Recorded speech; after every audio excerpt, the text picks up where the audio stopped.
May nagtanong sa akin, "Hello Boss Rai, ask ko lang po itong mga text ng Ola, possible po ba ito?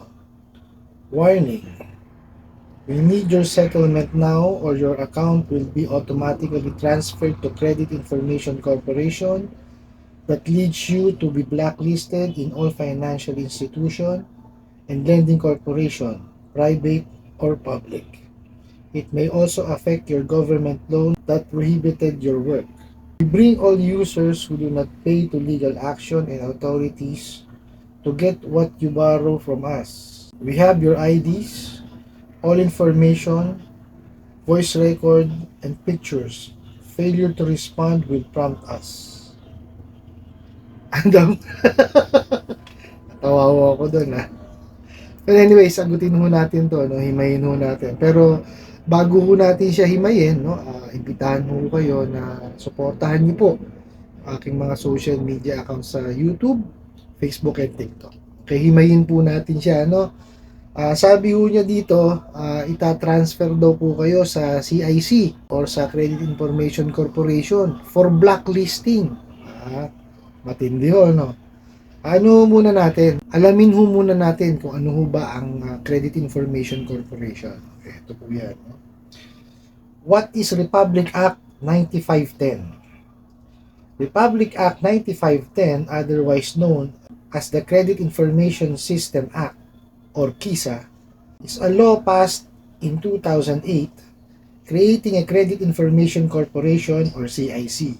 It is consistent with the need to establish a comprehensive and centralized credit information system for the collection and dissemination of fair and accurate information relevant to or arising from credit and credit-related activities or all entities participating in the financial system. A credit information system will directly address the need for reliable credit information concerning the credit standing and the track record of borrowers. An effective credit information system will also enable financial institutions to reduce their overall credit risk, contributing to a healthier and more stable financial system. What are the functions of the Credit Information Corporation or CIC? The Credit Information Corporation or the CIC is mandated to act as a central registry or central repository of credit information and to provide access to reliable and standardized information on the credit history and financial condition of borrowers. So maliwanag po, wala pong blacklisting. Ano sinasabi ho ng OLA ninyo na blacklisting? Di po ba? Kinreate po ang Credit Information Corporation po para magkaroon ho ng accurate, no, na information na pagkukunan para po sa mga sa credit history ng mga kliyente. Doon ho kukunin. Repository meaning imbakan po siya. Pato sasabihin na may blacklisting. Di ho ba? Halatang halata kung pananakot eh. Pwede naman hong maningil sila ng maayos. Bakit gaganunin ho nila? Biro nyo, batas ho ito, binababoy nila. Sasabihin ho, blacklisting. Ala naman hong blacklisting. Kaliwa-liwanag po. Di po ba? Ano sabi dito? A credit information system will directly address the need for reliable credit information concerning the credit standing and track record of the borrower. Di po ba? Yung pong mga may access sa CIC, makikita po doon yung record ng mga kliyente, no? Na mga nanghiram doon sa miyembro po ng CIC. Tapos po, yung mga submitting entity naman po na miyembro din po ng CIC, sila po nag-feed po ng information doon. Kaya nga po repository, meaning imbakan po eh. So lahat po ng history ng mga kliyente, nandoon po. Liwa-liwanag po, di ba? Walang blacklisting. Tapos tatakutin pa ko kayo, yun daw inyong ID, information nyo, voice recording, tsaka yung picture daw nyo, nasa kanila. Ano ngayon? Hindi ho ba nila alam kung bakit nasa kanila yung picture, yung ID? Kasi yung requirement nila yun para makapangutang eh. Tapos pananakot nila na ano, nasa kanila yung ano, picture ID at yung ano, information ninyo. Natural, nasa kanila. Oh, paano kayo mapapautang kung wala kayong information doon? Tsaka yung iba ho doon, hinakaw nila. Lalo na yung mga contacts nyo. Oh, di po ba? Puro kalokohan ng pinagsasasabi nitong mga to eh. Mema lang kayo, no, mga ola. May masabi lang kayo. Yung ID, kailangan nyo yun. Bakit? O, di ba? Para malaman nyo kung talagang totoo yung tao, di po ba? Identification yun eh. O, tas pananakot nyo na nasa inyo, natural. Hiningin nyo eh. Bobo. Tapos meron pa kayo rito, all information, natural. Kailangan nyo makakuha information para makapagpautang kayo. Standard na hinihingi yun eh. O ikaw ba, makasalubong mo lang, bibigyan mo ng pera, di mo alam kung sino? Tingin mga kabubuhan nyo eh, no? Kasi dinidiin nyo pa yung sarili ninyo, nagagamitin nyo yung information, tsaka yung mga nakuha nyong dokumento, no? Para kayo ay makapanakot. Para kayo gumawa ng kalokohan. Oh, sa inyo na mismo nang gagaling. O dinidiin nyo ang sarili ninyo. Privacy breach yan, mga brad. Oh, hindi nyo ba naiintindihan yung ginagawa ninyo? Kayo mismo ang nagbabaon sa sarili ninyo. Sus Maria Joseph, tatransfer sa CIC, bugo! Para sa blacklisting? Ano ba namang klase kayo? Manong maningil na lang kayo ng maayos. Oh. Diba? Lunusan nagtanong, wag ko kayo maniniwala dito. No? Kasi ano lang to, tinatakot lang ho kayo nito. No? Kung ako ho sa inyo, no, bayaran nyo. Mag-ipon ho kayo. Tapos bayaran nyo siya. Buo ho yung babayaran, wag kayong magpapartial. Kasi pag nagpartial kayo dyan sa mga yan, sa interest lang ho mapupunta. Hindi ho mababawasan ng principal ninyo. Kayo lang din ho kawawa, bayad kayo ng bayad ng partial, wala akong pinapupuntahan. O sa inyo, mag-ipon ho kayo. Bayaran nyo one shot, buo. Picturean nyo yung proof of payment, i-email nyo sa kanilang, bayad na kayo, tapos. Tapos tanggalin nyo po yung access nila doon sa phone nyo. Tsaka nyo siya i-uninstall. Ganun ho gawin ninyo. Ang importante lang naman ho dyan, mabayaran po ninyo. No? Para mawala na yung ano, yung isipin ninyo sa kanila. Oh. Tsaka wag nyo na ho silang tangkilikin. Kasi pagka ho yan, tinangkilik nyo ng tinangkilik, eh ano ho yan? Hindi ho titigil yung mga loko-loko na yan. No? Tsaka ho may nababasa ako sa mga comments na ano, wag na raw bayaran. Kasi pagka daw hindi binayaran, malulugi. Sige nga ho, sabihin ho natin hindi kayo nagbayad. O, sabihin ho natin nalugi. Ano pinagkaiba dun yung sa OLA? Di po ba? Kasi pagka kayo ng utang, obligasyon nyo yung bayaran. No? Wag ho nyo i-label yung sarili nyo sa ginagawa ng mga OLA. No? Wala ho kayo maririnig sa akin kundi magbayad ho kayo. Kasi trabaho ko maningil. Ano po? Kaya ho ako gumagawa ng mga ganitong klase ng video. Is unang-una ho, para maturuan yung mga bugok na ola na yan kung paano paniningil. No? At ma-impart ko po sa inyo yung mga batas na nararapat nyo malaman, no? Para hindi ho kayo natatakot sa mga ola. Ini-interpret ko po yung mga tanong nyo, no? Yung mga messages na ibinibigay sa inyo. No? Para mabawasan din po yung ano, isipin nyo. No? Saka tinutulungan ko rin ho kayo, no, na maibsan yung mental torture na binibigay sa inyo itong mga damuhong ola na to. Pero ho yung hindi ho bayaran, hindi ko ho ano yan. Hindi ko ho ito tolerate yan. Obligasyon ho yan eh. Nahiram nyo ho yan. Ando na ho tayo. Hindi ho na-explain sa inyo. Ando na ho tayo, naharas ho kayo. O di i-report nyo po. Bayaran nyo, i-report nyo, demanda nyo.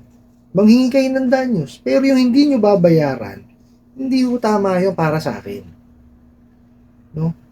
Kasi utang is utang, obligasyon is obligasyon. No? Huwag nyo ilibel ang sarili nyo sa mga ola na yan. Hindi na nga ho tama ginagawa ng ola, kasi gagawin nyo, hindi rin tama. Hindi rin kayo magbabayad. O, di ba? Huwag ho nyong ilibel ang sarili nyo sa kanila. Ano po, hindi ho ako nagagalit, no? Ako ho, opinion ko ho iyon, no? Sa akin ho kasi, maniningil ho ako eh. Pag ako ho hindi nabayaran dun sa sinisingil ko, tapos ginawa ko po lahat ng effort para siya ay masingil, no? Like, tinulungan ko siya, binigyan ko na siya ng payment option, tapos hindi ko pa rin nasingil. Masakit ho para sa akin yun eh. Dahil nag-effort ho ako sa kanya eh. Di po ba? Kaya ho ako, kahit ganito ginagawa ko, tumutulong ho ako sa inyo. Binibigyan ko ho kayo ng kaalaman kahit papano. Pero yung magko-comment ho kayo no, sa aking mga videos na wag nyo nang bayaran kasi naharas kayo, eh sa akin no, hindi tama yun. No? Opinion ko ho ito. No? Obligasyon po, bayaran. No? Nandun na ho tayo, mali ginagawa niya mga yan. Nangaharas ho talaga yung mga damuhong ulan na yan. Kaya nga ako busit dyan sa mga yan eh. Kaya sinimulan ko ho itong mga ganitong klaseng video. Kasi ho, busit na busit ho ako sa mga yan. Dahil sinisira ho niyan yung industriyang mahal na mahal ko. Yung pagpapautang at paniningil. Oh. Mga bugok yan eh. O tapos ililibel nyo yung sarili nyo sa kanila, hindi kayo magbabayad. Eh anong mangyayari sa atin yan? Hindi nyo malulugi ang mga yan pagka yan eh, hindi lang kayo nagbayad. Napakalalim ho ng bulsa niyang mga yan. Sasabihin ko sa inyo. Ang pinakamaganda hong gawin ninyo, bayaran nyo at wag nyo na silang tangkilikin. Yun ho ang pinakamaganda. Pero yung hindi nyo babayaran, hindi nyo malulugi ang mga yan. Kung totoo ho yung naririnig-rinig ko, no, na di umano, eh sila ay naglo-laundry lang ng pera. O di ang haba ho ng PC niyan. Oh. Hindi nyo mauubos ang pera ng mga yan. Kung totoong yun ho yung yung dahilan. Oh. Kaya kung ako sa inyo, bayaran nyo na lang. Tapos huwag nyo nang tangkilikin, huwag na ho kayo mangutang. At dun ho sa mga hindi pa nakakahiram at nakakapanood ho nitong video na to, huwag ho kayo mangutang sa kanila. Huwag nyo hong tangkilikin. Pero hindi ho yun yung topic. Biruin nyo, kinreate ho ng gobyerno yan para magkaroon ng batas. No? Yung kisa po. Tapos babastusin lang itong mga damuhong ola na to. Blacklisting daw. Bugo kayo eh. Ayusin nyo ho yung nyo, paniningil nyo. Hindi ho yung ganyan. Dami nyo noong sinirang buhay eh. Tapos gaganituhin nyo na naman. Batas ho yan, batas. Di ba kayo natatakot talaga? Pati yung batas binabastos nyo. Wala talaga kayong no? Takot. Lahat na lang, sinagasaan nyo. Ano kayo ng kamote? Doon sa nagtanong, bayaran nyo siya. Pag-ipunan nyo kung wala kayong talagang kakayanan na magbayad ng buuan. No? Pag-ipunan nyo po siya. Tapos bayaran nyo siya one shot. Huwag ho kayo magbabayad ng partial. Mababaon lang ho kayo ng mababaon dyan. Habang buhay kayo magbabayad dyan pagka puro kayo partial. Kasi puro sa interest lang ho pumapasok yan. Ganyan ang pahirap ng mga damuhong ola na yan. No? Pagka nabayaran nyo na, huwag nyo na hong tangkilikin. No? Manghiram ho kayo sa mga legitimate na lending, financing at bangko. May listahan ho yan sa SEC. Punta ho kayo sa website ho nila. sec.gov.ph. Nandun po yung mga listahan ng mga lending, financing at bangko. Tapos punta rin ho kayo sa website ng CIC. O, pagka ho yung kumpanya sa SEC ay nasa CIC, Sumusunod doon sa batas yan. Legit yan. Oh, yun lang ho ang pagbasihan ninyo. May katagalan lang ho talaga manghiram sa kanila. No? At maraming mga hinihinging dokumento. Pero legit ho. Pero kung gusto nyo talaga na mabilisan, mayroon naman din mga tinatawag na online lending platforms. Etong mga OLA, member din nun. Parte rin ho sila ng online lending platforms. Pero yung online lending platforms na sinasabi ko sa inyo, ito ho yung web-based. Hindi ho sila app-based. Yung web-based po kasi, through lang sila, internet. No? Hindi ho nila kayo mananakawan ng detalye. Hindi ho nila makukuha yung inyong mga contact details o kung ano-ano man, picture o kung ano-ano pa. Yun ho, kung ano lang yung tanong dun sa kanilang application form, yun lang ho ibibigay ninyo. Tapos kung manghihingi sila ng dokumento, yun lang ho mabibigay ninyo. O, tapos kung sino lang ho ibigay yung reference, yun lang ho ang tatawagan nila. Hindi ho yung buong contact list ninyo. O, kung talagang gusto niyo mabilisan, meron ho nun. Marami ho sa kanilang nagbibigay ng utang. Mga rin ho yun, mga lending din ho yun. Financing tsaka bangko. Kaya lang ginagamit ho nilang platform is web-based. Mabilis din ho naman sila. No, within the day, pwede ho. Hindi lang ho talaga kasing bilis ng mga OLA na nag-a-apply ka pa lang, binibigyan ka na ng pera. O, paano mo malalaman obligasyon mo? O, ang pinaka-importante ho kasi sa lahat, is alam nyo yung pinapasok nyo obligasyon. Dapat na-discuss sa inyo yan. Number 1 ho yan. Yung the Truth in Lending Act. Alam nyo dapat, tagdetalye ng utang ninyo. Ulti ho mo sa processing fee, interest, amortization, magkano yung buo na babayaran ninyo, kailan ang due date nyo, dapat alam nyo yun. Yun ho ang pinaka-importante, no? Huwag ho kayo nagmamadali pagkatungkol ho sa utang, no? Pagka ho nakuha nyo na mabilisan yan, ay sigurado sakit sa ulo ho yan. No? Kaya ho, wag ho kayo magpapapatol sa mga niya mabilisan. No? Para ho wala kayong sakit ng ulo. I hope nasagot ko po itong katanungan na to at sana po ay nakatulong. Maraming salamat po sa inyong walang sawang pagsuporta at panonood sa aking mga videos. Maraming salamat po sa inyong pag-like, pag-share, pag-comment at pagtatanong. Kunin ko na rin po itong opportunity na to na imbitahan kayo na suportahan na aking mga social media account sa YouTube, Facebook, and TikTok. Hanggang sa muli po, yun lang.